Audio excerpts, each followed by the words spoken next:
Do you really know the people around you? You believe you can feel when something is off, that your instincts will alert you to danger when someone crosses the line. But what if the real danger doesn't shout?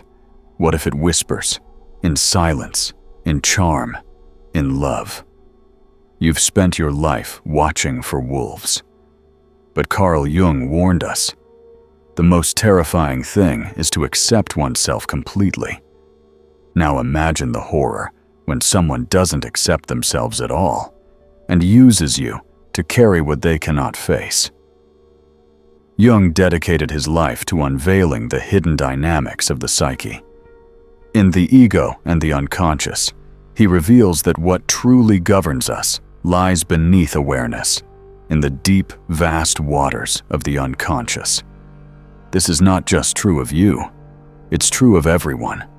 And that's where the real danger begins. Because when someone is blind to their own darkness, their shadow seeks a host, and that host might be you. Think back. How many times have you left a conversation feeling drained? How often have you been blamed for feelings you didn't cause? Treated as the villain in someone else's script? Or worse, cast as their savior?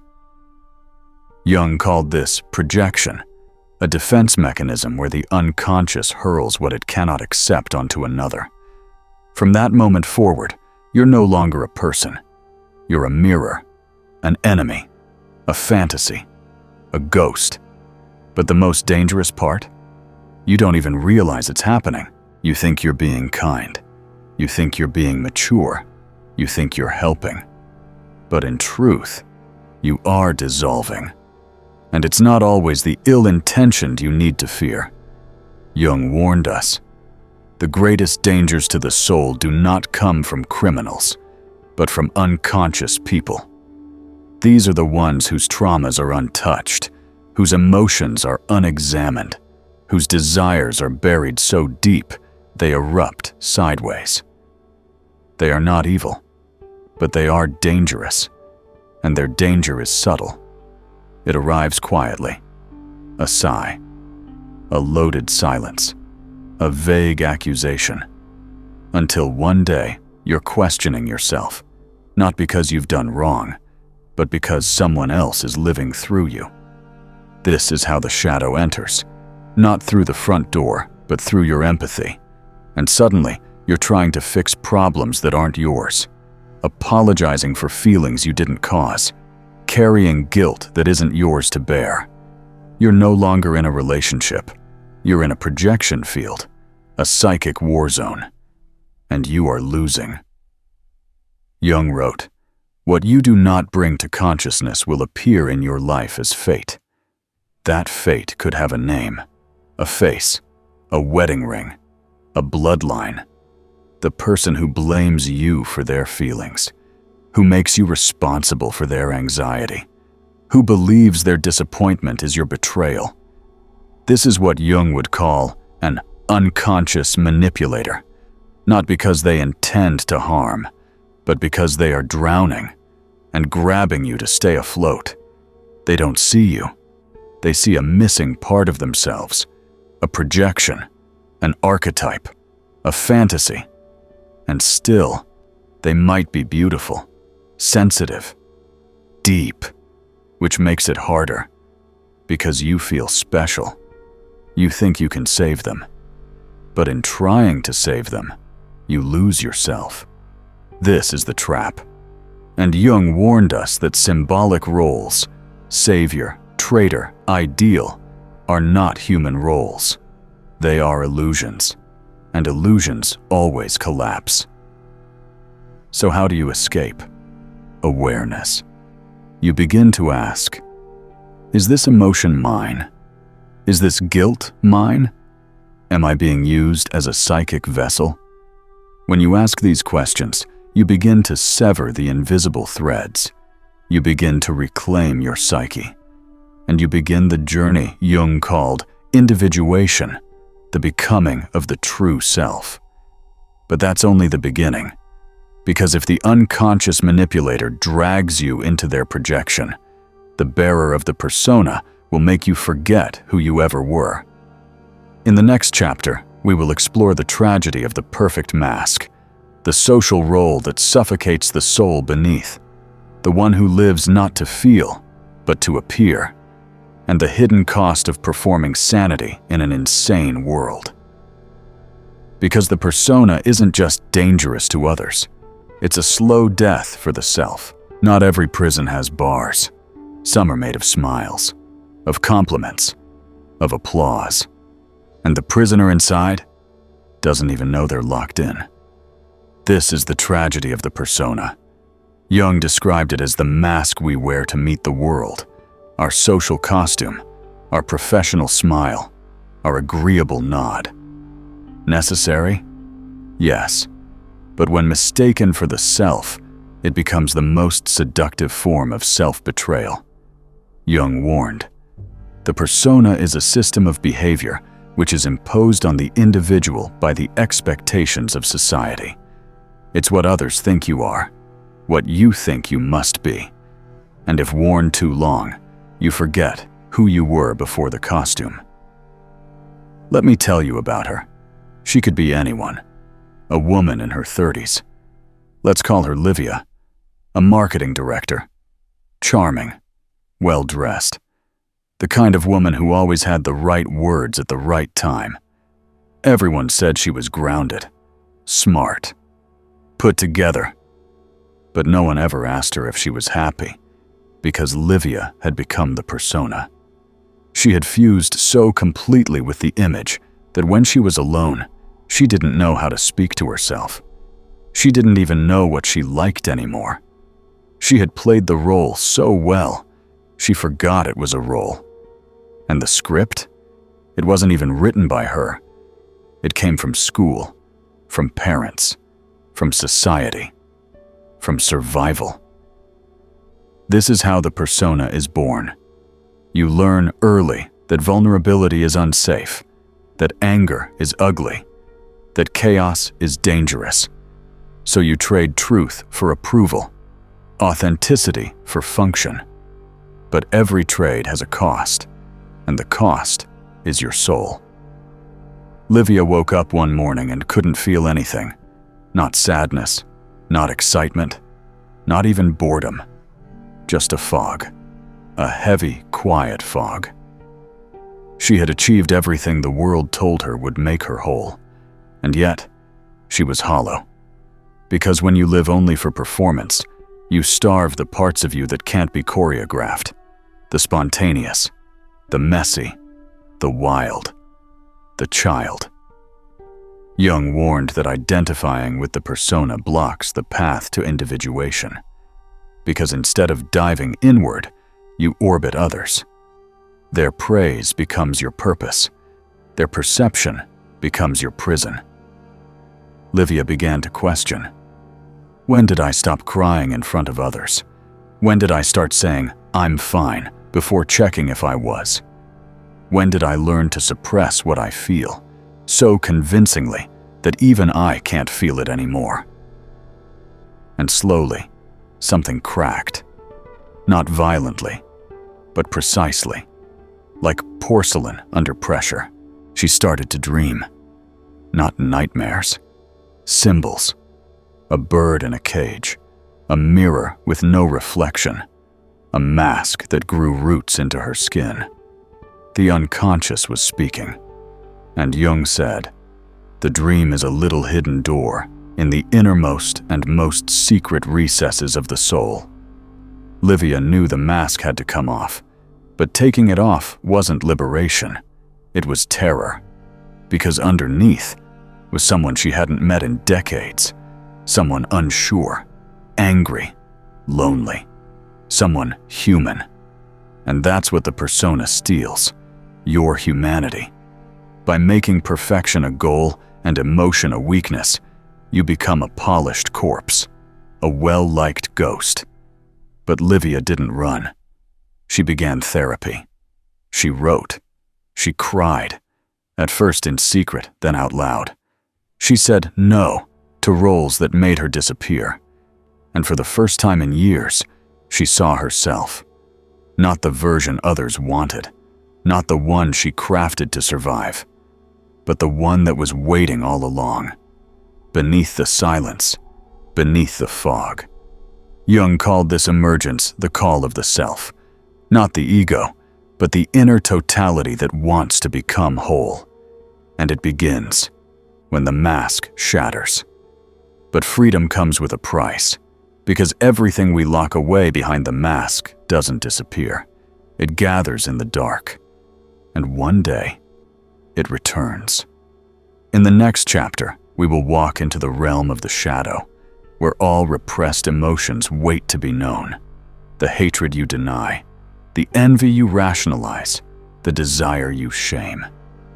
The shadow is not evil, it's the truth you fear, and facing it is the beginning of power. If this message resonates with you, hit the subscribe button and join the channel. Thank you for being here. Some things don't knock before they enter. They linger at the foot of your bed. They curl inside your thoughts. They seep through your voice when you're too tired to pretend.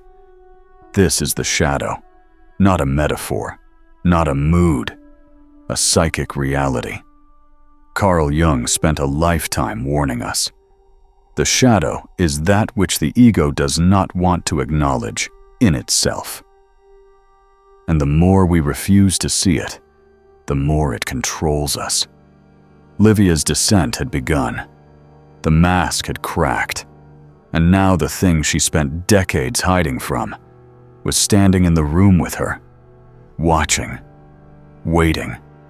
Her dreams became darker, a faceless figure chasing her through childhood rooms, an ocean swallowing her voice, a mother, cold-eyed, mouthing words that made no sound. She woke each morning unsettled, tense, and oddly, free, because when the shadow appears, you're no longer performing, you're trembling, you're seeing, and that's when healing begins. Jung said, "One does not become enlightened by imagining figures of light, but by making the darkness conscious." The shadow is not evil, it's honest. It is your rage that was punished, your sexuality that was shamed, your ambition that was mocked, your sadness that had no room to breathe. All of it, banished, stuffed into the psychic basement, until it comes back with teeth. Livia began snapping at coworkers, avoiding texts, crying during commercials. Her therapist called it regression, but Jung would have called it confrontation. The ego was no longer in control. The unconscious had taken the wheel. This is what happens when the shadow is ignored. It doesn't die. It ferments. It waits for your exhaustion. And then, it speaks. Not in language, in symptoms, in sudden anger, in misdirected shame, in the strange pleasure of sabotage. Livia's perfection was cracking. And in those cracks, she met herself. The part of her that hated being polite, that wanted to scream when interrupted, that resented her father's silence, her mother's guilt, her own endless need to be the good girl. She saw how often she smiled through disrespect, how often she performed kindness to avoid rejection, how often she swallowed truths that poisoned her slowly. This is the shadow. Not just darkness, but light you've been taught to fear. Power that was punished, desire that was demonized, truth that made others uncomfortable. And so you buried it. You called it not me, but it is you. It has always been you. Jung warned that the stronger the persona, the more repressed the shadow. And when repression reaches a boiling point, the shadow erupts, often in projection, illness, breakdown, or rage. But if you dare to look, if you stop running, you find gold. Because within the shadow is the voice of the inner child, not weak, but wild.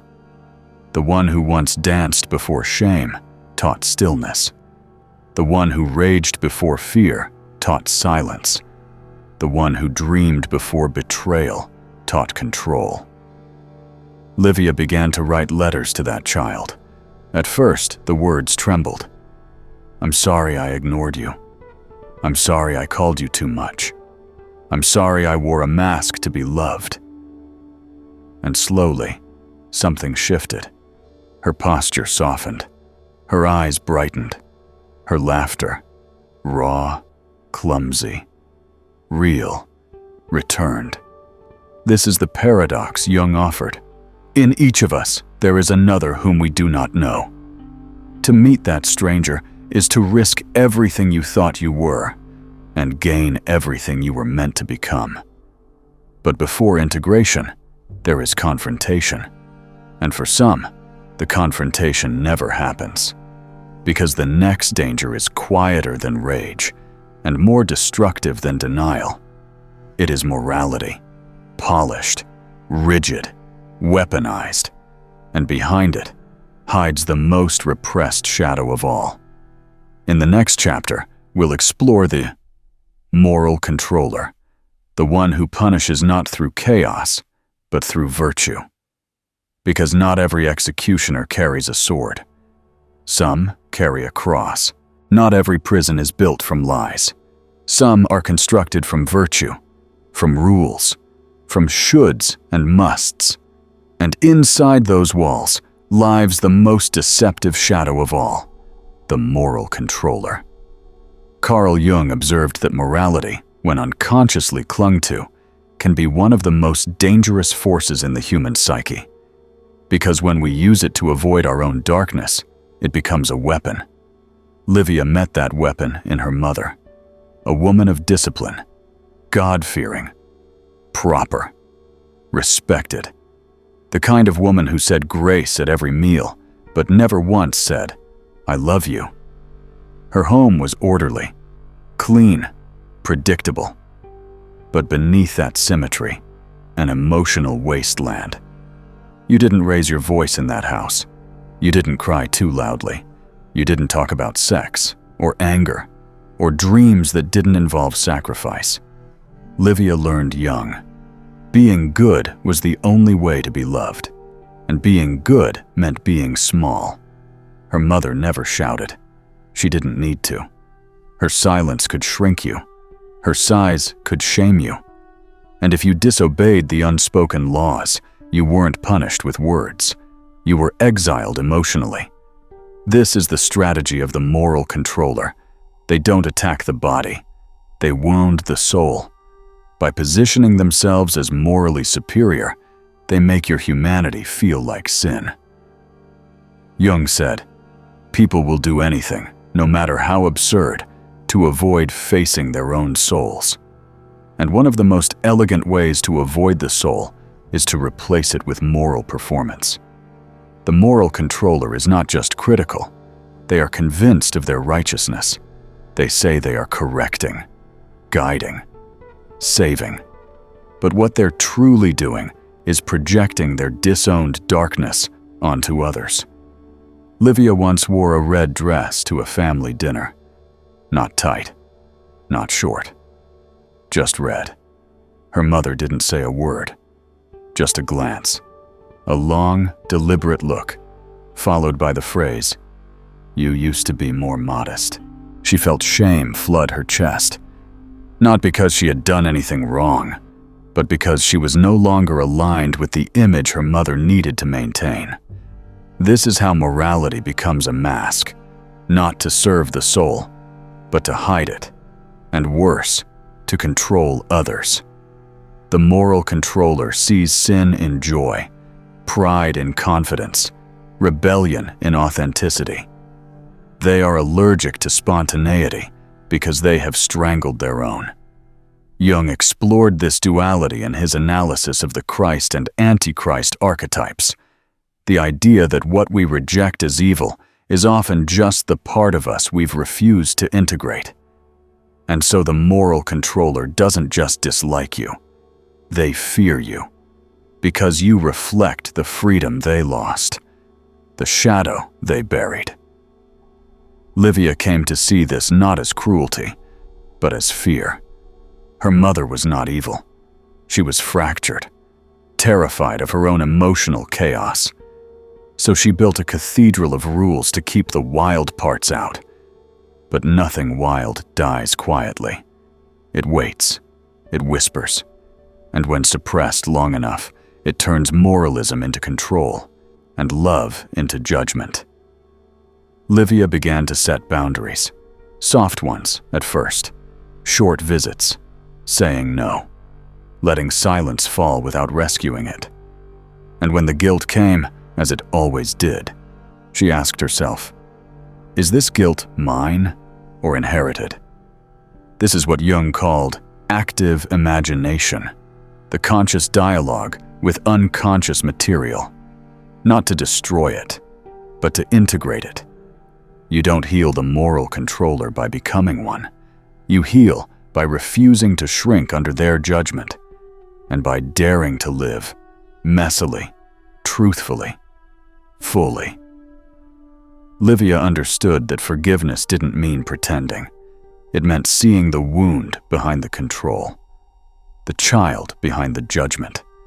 She didn't need her mother to change. She just needed to stop mistaking her mother's morality for the voice of God. But not all pain wears masks. Not all repression is polished. Some of it is raw, volatile, irrational. And in the next chapter, we meet the person ruled by that pain, the complexed. They don't control their wounds. Their wounds control them. Imagine living with someone who changes form right before your eyes. One moment, they're warm, loving, present. The next, they're cold, distant, explosive. You ask a question, and suddenly you're in a courtroom. You offer affection, and they recoil as if burned. You explain yourself, and they break into tears. Or worse, silence. This is not inconsistency. This is possession. This is what Jung called being ruled by a complex. Complexes are not just moods or triggers. They are autonomous fragments of the psyche, emotionally charged splinters of memory and trauma that operate independently of the ego. Jung described them as splinter psyches, mini-personalities, subconscious ghosts that act through us. They speak for us, feel for us, decide for us. Livia saw this firsthand in someone she once loved deeply, a man named Eric. He was kind, curious, emotionally aware, until he wasn't. A joke could trigger a week-long silence. A minor disagreement became evidence of betrayal. Even her happiness made him anxious, as if joy was a threat he couldn't understand. Eric wasn't evil. He was fragmented. His psyche had been colonized by a complex, a psychic wound that had never stopped bleeding. Jung explained that complexes form when emotions attach to unprocessed experiences, especially early ones. Abandonment, shame, rejection, neglect. These feelings, too painful to face, break off and begin to live a life of their own. And when triggered, they hijack the ego. You are no longer yourself. You become the 5-year-old who was ignored, the 12-year-old who was shamed, the 17-year-old who was humiliated. Livia noticed it clearly. She could be speaking to Eric, but suddenly his voice would change. His eyes dimmed, and the room filled with an energy that wasn't about the present. It was about something old, something unresolved. This is what Jung meant when he wrote, "Complexes are the living units of the unconscious psyche." Living, autonomous, powerful. Livia tried everything. Reassurance, patience, empathy. But nothing worked consistently, because she was not speaking to Eric anymore. She was speaking to the voice of his childhood, to the echo of a parent's cruelty, to the betrayal he never grieved. and she became collateral damage in a war that wasn't hers. The danger of the complexed person is unpredictability, not out of malice, but because they don't know when the switch will flip. They are not faking. They are possessed. Livia started walking on eggshells, avoiding topics, suppressing her joy, becoming small again. She had done this before, with her mother, and now she was doing it again, but with someone who didn't moralize. He just fractured. She began to ask herself, what if I'm the problem? Maybe I'm not sensitive enough. Maybe I'm triggering something in him. But that's how complexes work. They don't just trap the person who holds them. They trap everyone around them. Jung taught that the key to freedom is integration, bringing unconscious material into awareness. But for that to happen, one must first see the pattern. Name the complex, feel its grip, separate from it. Livia began to speak truth. I can't be your therapist. I can't keep disappearing to keep peace. And finally, this is not my storm. It hurt. It broke them. But it freed her. Because the only thing more dangerous than someone ruled by a complex is someone who refuses to recognize it. And this is the lesson. We all carry ghosts. But the difference between healing and hurting is whether you let them steer. Yet there is one more type, the most seductive, the quietest, the most draining, the one who doesn't explode, doesn't accuse. They simply feed. In the next and final chapter, we will meet the psychic vampire, the one who survives by draining your soul drop by drop until you no longer recognize yourself. Because some people don't want love, they want your energy. Some people don't want your presence, they want your energy. They don't shout, they don't strike. They simply lean and lean until you're carrying both of you. This is not a horror story. This is psychological reality. You've heard of emotional vampires, but Carl Jung gave us something deeper. In his writings on symbiosis and the collective unconscious, Jung warns of the most subtle danger when two souls merge without boundaries. Livia thought she had finally found peace. No more explosions, no more masks, no more screaming silence. Just calm, a gentle, needy calm.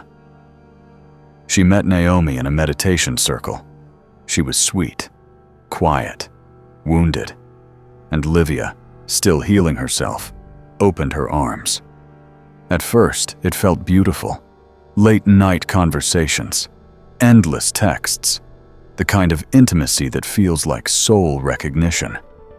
But slowly, it shifted.